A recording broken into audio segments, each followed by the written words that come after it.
दोस्तों नमस्कार। हमारे चैनल में आप सभी का स्वागत है। एक हम लोकगीत गाने जा रहे हैं। आप लोग को जैसा लगे कमेंट करके ज़रूर बताना प्लीज़। दोस्तों महंगाई के ऊपर गाने जा रहे हैं। इस समय बहुत ज़्यादा महंगाई बढ़ गई है। आप लोग को जैसा लगे कमेंट करके ज़रूर बताना। आई गई बड़ी महंगाई, मोदी जी घर कैसे चलाई।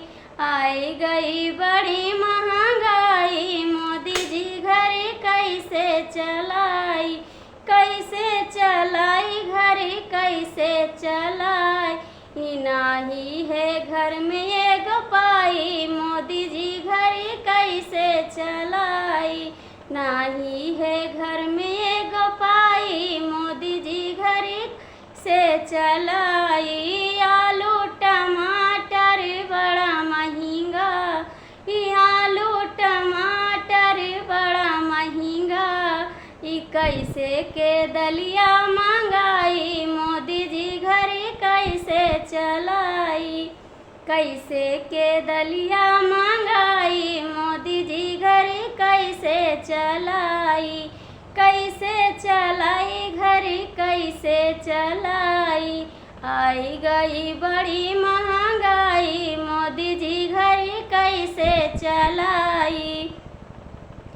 महंगा होएगा कापी की तबिया, महंगा होएगा कापी की तबिया।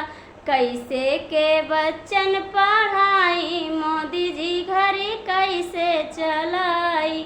आई गई बड़ी महंगाई, मोदी जी घर कैसे चलाई। नाही है घर में एगो पाई, मोदी जी घर कैसे चलाई। आई गई बड़ी महंगाई, मोदी जी घर कैसे चलाई।